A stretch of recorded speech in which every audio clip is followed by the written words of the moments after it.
Hi, my name is Kees, and this video I want to share some of my recent enlightenment experiences.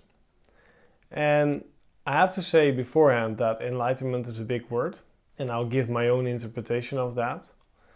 And there are many traditions that give different interpretations to different words. So I'll share some of those labels or ideas that I found helpful and that have helped me. And I'll also share a little bit about different names for different things. So let's start out with telling you a little bit about my journey, how I came to these enlightenment experiences. I think first of all, I was very young when I went into personal development. And from personal development, I quickly came to spirituality because some of the personal development guys I was following were into Eckhart Tolle and different spiritual masters, you could say. And from there on, I went on to meditate. So I started meditating, I think, when I was like 21, 22. And from this meditation time and reading spiritual books, at 27, I had an awakening experience.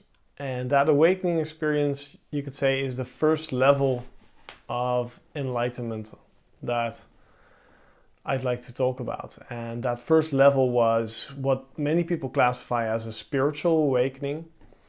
And the clearest thing, and that what happened to me was actually that I saw my body and my mind separated from what I was, the awareness of that body and mind.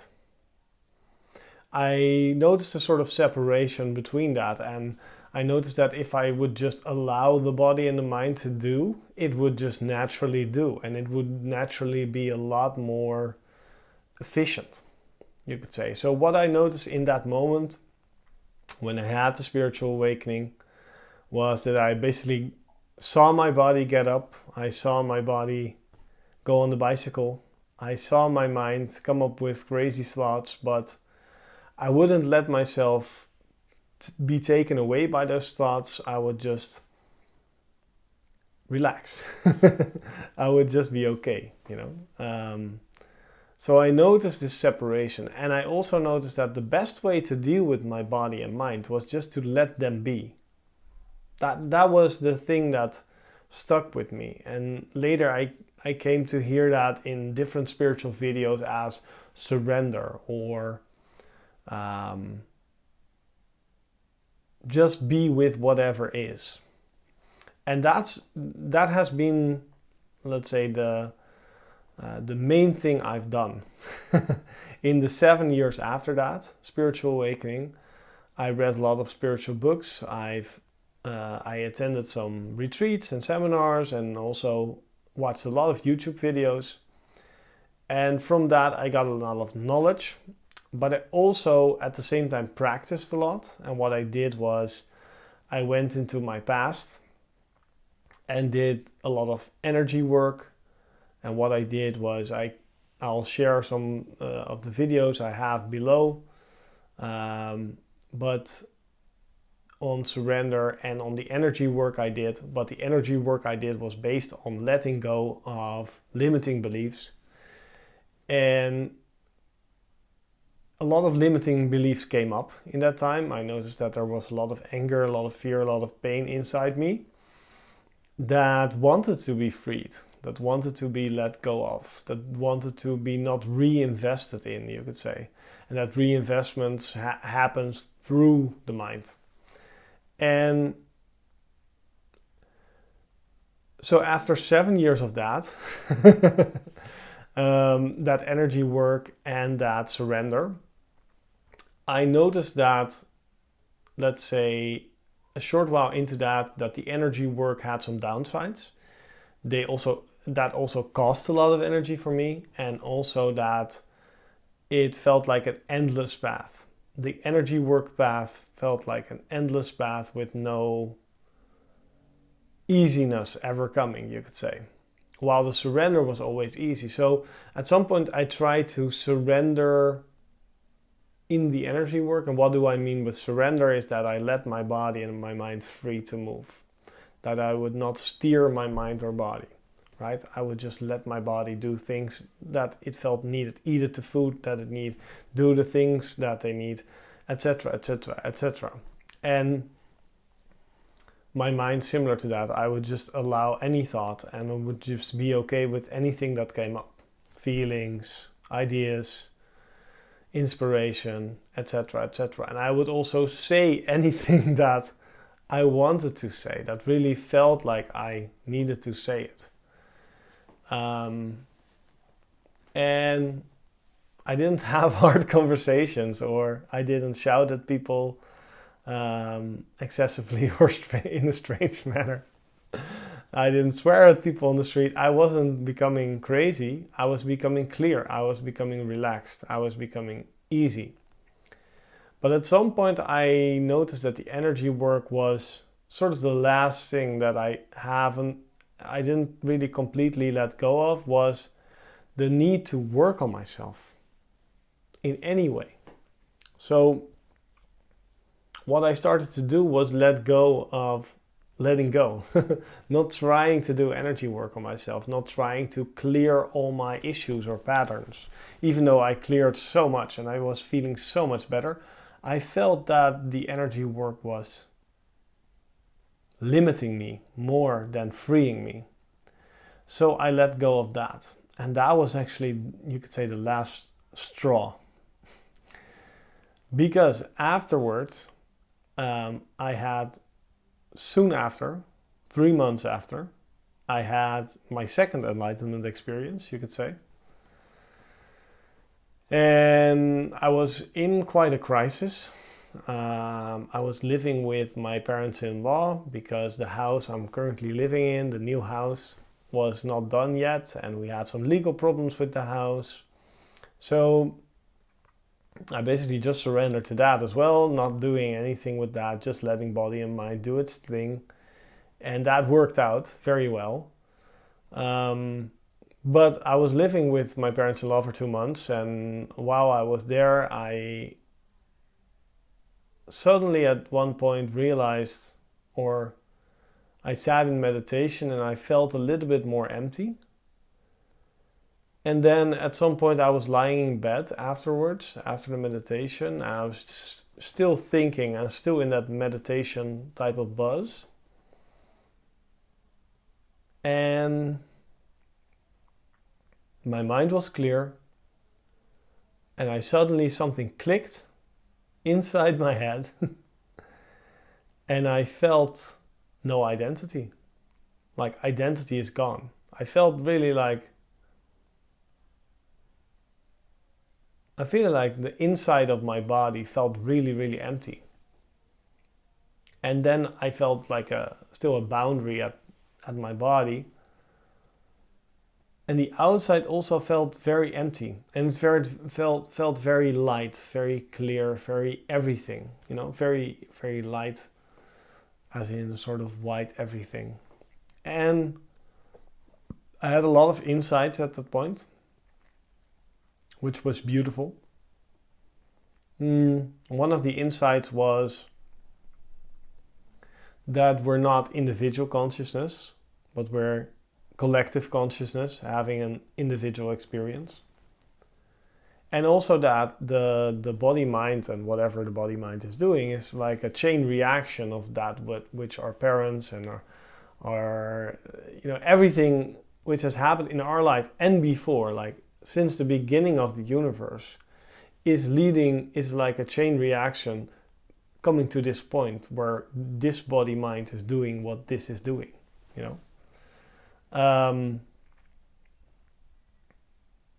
That felt very clear to me. Afterwards, I felt like very much lighter and transformed. And for the next 3 days, I was really enjoying this new feeling, but also coming back to it. Like, is my body feeling empty? Is Am I more joyful, etc.? And because of that, which always happens with in this experience, if you're too focused on it or you're too like, wow, what is this? Then it tends to leave or not sink in. So it left me again, and I felt like a little bit more dense inside the body again. And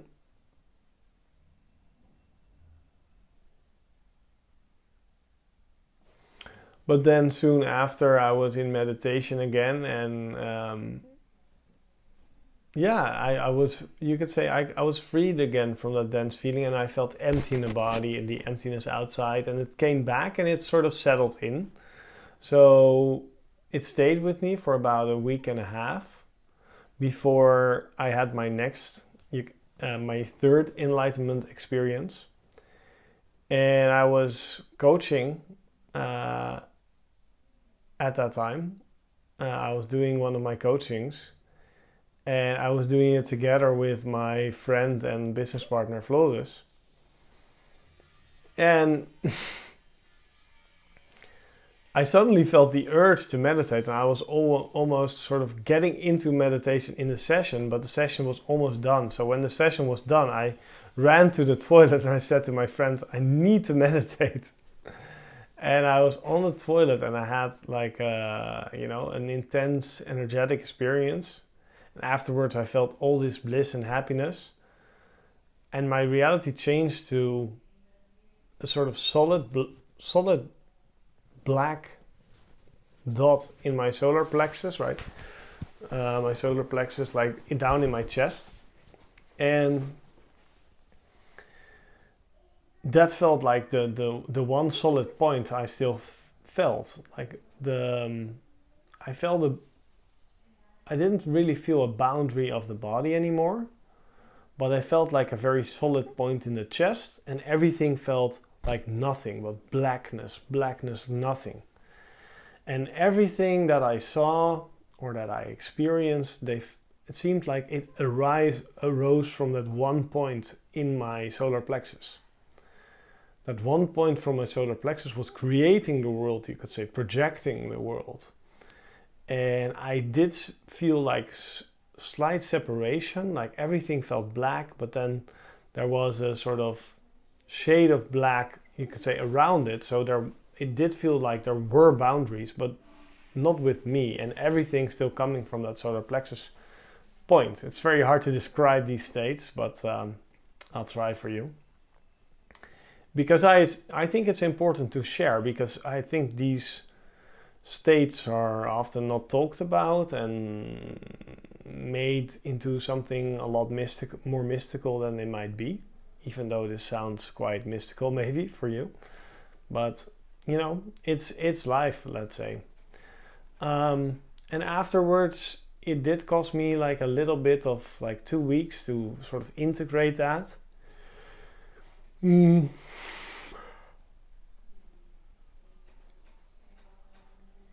afterwards, 2 weeks after that, I was in the playground with my daughter, and I was at a certain swing, and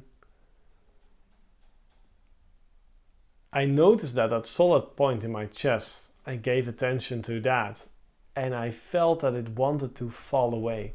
I felt that it wanted to merge with everything else. It wanted to leave.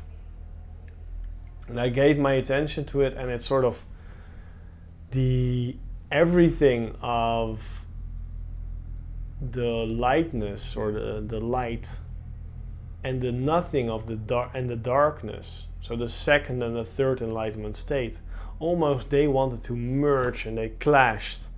And in that merger, that solid point in the chest just evaporated, and everything mixed together. And I felt like this, which is also called a non-dual awakening. I felt like this, that there was absolutely nothing to do anymore. Like this was, that my spiritual path was done. That there was nothing else to achieve. And of course there's always expansion and layers, but I felt like you can't get more infinite than infinite. Like the person, which is something that I felt my journey about, was letting go of the person, or dissolving the person, or dissolving any resistance to the person. Letting this body mind be free in a way that it wants to be. And I felt that that was done. This was it. Like, I felt I was looking at reality with new eyes, because everything felt empty. Everything felt light and beautiful and totally mixed. I felt no separation at all between me and me, the body, mind, or something I was looking at. All felt boundaryless, mixed, beauty, perfection. And that happened to me on the 9th of June 2022. It's been 3 or maybe 4 months, since then. Wow. It's still something I'm integrating in a way, because I think afterwards the character or the body mind still, they sort of adjust to that freedom, and they sort of unfold beautifully. And I felt my body and mind were already quite unfolded, but there's been a lot of changes in the last month. I've been eating a little bit different without any effort. I've been exercising a lot more without any effort. I've been doing the work I like, sharing and coaching and teaching, talking with people. I've been doing that a lot more, and I'm just loving life. And I just feel this love with everything, because it's me, it's a very beautiful experience. And I felt that which is meant in a lot of texts with enlightenment, like becoming one with everything, that is what I've experienced. And if I read some of the texts of the Buddha or others, then that is what the enlightenment they're talking about, is what I've experienced. And I don't want to put myself on a pedestal at all, because I'm the same, right? This I am, that which we are, is everything, is nothing, is the same. There's no person better than another person, because there's basically no person. There's only endless energy or love or God that is having every form. That's every appearance. And that's so beautiful. That's something I really love. So I'm not making this video to say I'm the enlightened guru. I'm making this video to share my experience, and also to show you that these things are possible with dedication, with self-love, and that it's almost like I want to share that it's not special. And that I also want to say that the surrender or the relaxation of the body and mind, and the feeling you get from that in general, is the most important thing I can tell you. Because this no center, or this not feeling like a separate person, is very nice. But it's not as nice as having an open heart. Meaning being okay with the body and mind and however they want to move. Being okay with the personality. Being okay with the separation is more important than not being separate. experientially. Thank you for your time and attention. And much love to you, my friend. Bye-bye.